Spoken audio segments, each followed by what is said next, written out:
Varicose veins కి సరైన చికిత్స కోసం సంప్రదించండి ఎవిస్ హాస్పిటల్. నమస్తే రమగారు. నమస్తే జయ. రమగారు, మనకి ఈ నెలలోనే శివరాత్రి ఉంది. శివరాత్రి అనగానే ఉపవాసం, జాగరణ, వీటికి సంబంధించి ఎన్నో అనుమానాలు ఉంటాయి. ఎలా ఉపవాసం చేయాలి, జాగరణని ఎలా మొదలుపెట్టి ఎలా పూర్తి చేయాలని, వాటి గురించి ఒక్కసారి డిస్కస్ చేద్దామండి. తప్పకుండా జయ. తాకట్టులో ఉన్న బంగారాన్ని విడిపించి ఆ రోజు ఆన్లైన్ రేటుకే మేము కొంటాం. Sharma gold company. ప్రతి నెల శివరాత్రి వస్తుంది. అవును. త్రయోదశి చతుర్దశి కలయిక. త్రయోదశి వెళ్తూ ఉండాలి, చతుర్దశి వస్తూ ఉండాలి. ఇలా ఉన్నప్పుడు దీన్ని మహాశివరాత్రి అని చెప్తారు. ఈ మాస శివరాత్రుల్లో అద్భుతమైన మాస శివరాత్రి మహాశివరాత్రి. మామూలుగా మహాశివరాత్రిలో తప్పకుండా మనిషి అయి పుట్టినవాడు శివారాధన చేయాలంటారు. చేయం మనం. అసలు మహాశివరాత్రులు జ్ఞాపకమే ఉండవు. అవును, చూసుకోరు. రోజువారీ క్యాలెండర్ చూసే పట్టించుకోము, ఎవరికి ఉండదు, పెద్దగా పట్టించుకోము. కానీ మహాశివరాత్రి ఇది పర్వదినము. మనం శ్రద్ధగా భక్తితోటి వేడుకగా కూడా జరుపుకునేందుకు తప్పకుండా ఇది అవకాశం ఇస్తుంది. కాబట్టి ఈ ఒక్క రోజైనా మనం శివరాత్రి నాడు చెప్పబడేటువంటి విధి విధానాలు కనుక ఆచరిస్తే చాలా మంచిది. దీంట్లో కుల మత జాతి వయో విచక్షణ లేదు. పర్వదినం ప్రతివాడికి అవసరమే. ఎంత చిన్నది చేసినా ఫలితం ఇస్తుంది. ఈ పర్వదినాల ప్రత్యేకత ఏంటంటే నువ్వు చేసి తీరాలి అదేమిటో అమోఘంగా అనేం కాదు. నువ్వు ఏం చేసినా ఫలితాన్ని ఇచ్చే రోజు. నువ్వు రోజువారీ చేసేదే, రోజువారీ స్నానం చేస్తావు, రోజువారీ దండం పెట్టుకుంటావు అనుకో. అవును, సంవత్సరం అంతా పెడతాం. శివరాత్రి నాడు పెట్టింది కోటి రకాలుగా, కోటి గుణితంగా మనకి ప్రయోజనాన్ని ఇస్తుంది. మనకి ప్రయోజనం ఎక్కువ సిద్ధించే సమయాన్ని మనం వాడుకోవాలి కదా. అవును. ఎప్పుడు ఏం చేస్తాం మనం, ఆఫర్లు ఉన్నప్పుడు కొనుక్కుంటాం. ఇది బంపర్ ఆఫర్ మనకి. అందుకని ఈ రోజున భక్తి, శ్రద్ధ, తాత్పర్యాలతోటి వ్యవహరిస్తే బాగుంటుంది. ఇంకా ఈ రోజు అనుసరించాల్సిన విధి విధానాలు, జనరల్గా శివరాత్రి యొక్క ప్రత్యేకత. శివరాత్రి అనగానే ఉపవాసం, జాగారం, అంతే. ఉపవాసించటము, జాగరణ చేయటము. ఉపవాసాల్లో కూడా ఏవో 2-3 రకాల పద్ధతులు. ఉపవాసం చేయటం అంటే సాధారణంగా ఉపవాసం అనగానే అన్నం అనేయటం అనే ఒక పాయింట్ ఉంటుంది. కానీ నిజానికి ఉపవాసం అంటే అది కాదు. ఉపసమీప వసన, ఉపసమీపే అంటారు. అసలు సమీపం, పక్కనే ఉండటం, భగవంతుడితో పాటు ఉండటం, భగవంతుడిని నీతో ఉంచుకోవటం. నువ్వు ఆయనతో ఉండాలంటే కైలాసానికి ఎటా వెళ్తావండి అని వెంటనే ఒక వెటకారాలు వస్తాయి. ఆయన నీతో ఉంచుకో. నీ లోపల భగవంతుడు ఉన్నాడని జ్ఞాపకం పెట్టుకో. మన లోపలే ఉన్నాడు కదా. అవును కదా. ఆ అంతర్జ్యోతిని మనం గుర్తించి, గ్రహించి, గమనింపుతోటి ఆయన్ని ప్రైజ్ చేస్తూ, ఆయనకి నచ్చే విధంగా ప్రవర్తిస్తూ ఉంటే బాగుంటుంది. అదే ఉపవాసం అంటే. ఆహారం మానేయటం అనేది చాలా చిన్న విషయం. సమీప వసనం చాలా పెద్దది. అవును, మనం దానికి ప్రయారిటీ ఇవ్వకుండా దీనికి ఎక్కువ ప్రయారిటీ ఇస్తున్నాం. తిండి మానేయడం అంతే. మానేయటం అనుకుంటాం. అమ్మ ఉపాసాలు నేను ఉండలేనండి. ఏమిటి, దేవుని తలుచుకోలేవు? నువ్వు తలుచుకోగలవు కదా, అంతేగా. ఆ మాత్రం చేయొచ్చుగా. మనం ఓం నమ శివాయ అనుకోవడం, శివశివ అనుకోవటం. ఏదైనా పొరపాటు పడితే అయ్యో రామరామ అన్నట్టుగా శివశివ అను. తలుచుకో, ఏదైనా చదువుకో, ఏదైనా విను, ఏదైనా పాడుకో శ్రద్ధగా, చాలు. ఓకే, అదే ఉపవాసం. నీకు శక్తి లేదనుకో, ఆహారం తగ్గించుకోవటము, అన్నం మానేయటం నీ వల్ల కాదు. కనీసం ఇట్లా భగవద్ధ్యానం చేసుకోండి. ఆహారం తినకుండా ఉండగలిగే వాళ్ళు రోజంతా ఉపవాసం చేస్తే మంచిది. ఒకటి, ఆహారం తినాలి, ఎంతో కొంత ట్యాబ్లెట్లు వేసుకోవాలి, మాత్రలు వేసుకోవాలి, ఏవో ఉన్నాయి రకరకాలు. కొంచెం అల్పాహారం తీసుకోవటం. అసలు మామూలుగా అయితే టిఫిన్లు అవి చెప్పరు. ఎక్కువగా చెప్పేది ఏంటంటే పళ్ళు, కందమూలాలు చెప్తారు. కందమూలాలు ఏం తింటాం మనం ఇప్పుడు? చిలకడ దుంపలు. మొన్న ఎవరు చెప్పారు బంగాళదుంప కూడా తినచ్చండి అని. తినచ్చు. పళ్ళు, కందమూలాలు తీసుకోవచ్చు, పాలు తాగొచ్చు.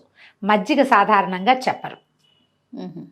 ఇవి తీసుకోండి. ఏదో మాత్రలు వేసుకోవాల్సిన వాళ్ళు అందరికీ ఇవాళ రేపు థైరో నార్మల్ వేసుకుంటారు, బీపీ టాబ్లెట్ వేసుకోవాలి, షుగర్ టాబ్లెట్ వేసుకోవాలి. డయాబెటీస్కి తప్పదు కదా, మెయింటెనెన్స్కి. అలాంటప్పుడు ఏదైనా ఇలాంటిది ఒకటి తీసుకుని అది తీసుకోవటం. కొంచెం ఆహారం లేకుండా ఉండగలం కానీ ఏమిటో వీక్గా ఉంటుందండి అంటారు. వీక్గా ఉండేవాళ్ళు నీళ్ళల్లో కొంచెం తేనె వేసుకుని తీసుకోవచ్చు, కొబ్బరి నీళ్ళు తాగొచ్చు, ఏదైనా పళ్ళు గిళ్ళు తీసుకోవచ్చు. ఇవి తీసుకుంటూ రోజుని మనం చక్కగా ముందుకు తీసుకెళ్తాం. అక్కడి నుంచి జాగరణ. ఈ ఉపవాస నియమం కూడా అన్నం మానేటంటే దీనికి ఎట్లా అంటే ముందు రోజు రాత్రి కూడా తినకూడదు జయ. ఏకాదశి కూడా అంతే కదా. అవును, ముందు రోజు రాత్రి కూడా అన్నం తినకూడదు. ఏదో తద్భిన్నం ఏదో తింటారు, అల్పాహారం అది తీసుకోవటం. మా శివరాత్రి నాడు 2 పూటలు లేదు.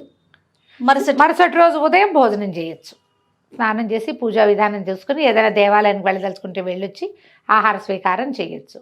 జాగరణకి ఇంకో నియమం ఉంది. జాగరణ, శివరాత్రి జాగారం అంటే ఇదివరకు చిన్నప్పుడు ఓ టికెట్ మీద 2 సినిమాలు అవి ఉంటుంటాయి. అవును.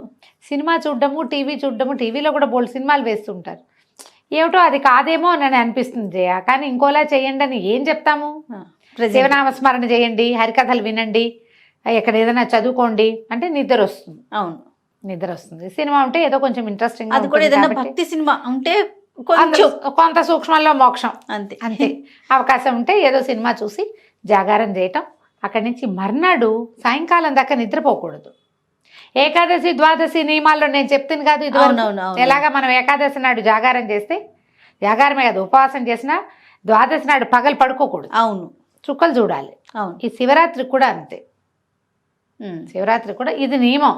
చేయగలిగితే చేయటం, ఎంత చేయగలిగితే అంత. పగలు నిద్రించకుండా సాయంకాలం చుక్కలు చూసినాక, అంటే చుక్కలు చూడలేం మనం, అమావాస్యకు ఒక రోజు ముందు ఆ చుక్కలే కనపడవు. సూర్యాస్తమయం అయితే చాలు. ఏదైనా కొంచెం తిని పడుకోవచ్చు ఉండగలిగిన వాళ్ళు. ఉండలేని వాళ్ళు రాత్రంతా జాగారం ఉన్నామని మర్నాడు పొద్దున నిద్రపోకూడదు. నిద్రపోతే ఫలితం లభించదు అసలు.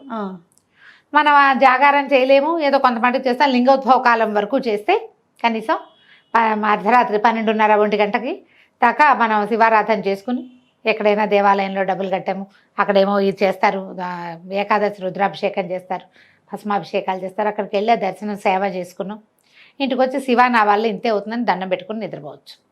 అదే రోజు 12:30 తర్వాత. మీకు ఆశ, మీకు ఓపిక లేదు, ఉండలేరు, మర్నాడు ఆఫీసులు ఉన్నాయి, అవకాశం లేదు, శక్తి చాలదు, నేను మెలకుగా ఉంటే మర్నాడు బీపీ పెరిగిపోతుంది జయ నాకు. అవునండి, బీపీ పెరుగుతుంది, బీపీలో తేడా వచ్చేస్తుంది, తల తిరగటం మొదలు పెడుతుంది.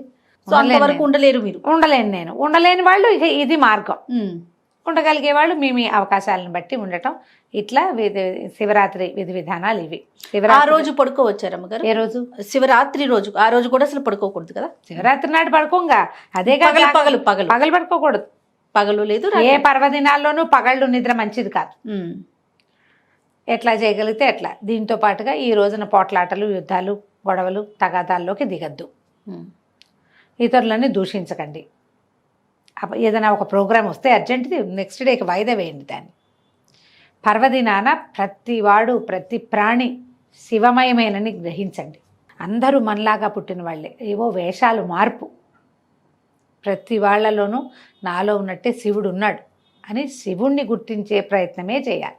అది చేస్తే చాలు. మళ్ళీ ఇది పర్వదినం కదా, ఉపవాసం చేయకపోతే, జాగారం చేయకపోతే కొంప మునిగిపోతుందని భయపడద్దు, బాధపడద్దు. వృద్ధులు, పెద్దవాళ్ళు, అంటే కొంచెం కాస్త ఏజ్డ్ వాళ్ళు, చిన్నపిల్లలు, గర్భవతులు, బాలింతలు, ఇలాంటి వాళ్ళు, ఏదైనా యాక్సిడెంట్లు అయ్యి కొంచెం మంచాన్ని ఉన్నవాళ్ళు, సమస్యల్లో ఉన్నవాళ్ళు, ఆరోగ్య సమస్యలు ఉన్నవాళ్ళు శివ అనుకోవటమే ఉపవాసము. ఇవాళ పరమశివుని యొక్క అద్భుతమైన దినం అని జ్ఞాపకం పెట్టుకుని ఈ పర్వదినాన్ని నామ సంకీర్తనతోటి పూర్తి చేసుకోండి. ఉపవాస జాగారాలు మీరు చేయకపోయినా పర్వాలేదు. ఎవరైనా కడుపుతో ఉన్న వాళ్ళు మేము చేచా అని ప్రశ్నలు తెగేస్తారు, అలాంటివి చెయ్యొద్దు. ఆహార స్వీకారం లేకపోతే ప్రెగ్నెన్సీలో చాలా ఇబ్బందులు అవుతాయి. బాలింతలు కూడా పాలుండవు పిల్లలకి, అందుకని అటువంటివి చేయబోకండి. శివుణ్ణి తలుచుకోండి. వీలైతే ఒక దేవాలయ దర్శనం చేసిరండి, అవకాశం ఉంటే. మళ్ళీ ప్రెగ్నెన్సీలో 7వ నెల వచ్చాక ఇంకా దేవాలయ దర్శనం కూడా లేదు, ఇంట్లో కూర్చునే దేవుణ్ణి తలుచుకోండి అంతే. ఇట్లా మనం శివరాత్రిని ముందుకు తీసుకెళ్ళాలి. రైట్ అమ్మగారు. నమస్తే అండి. నమస్తే జయ.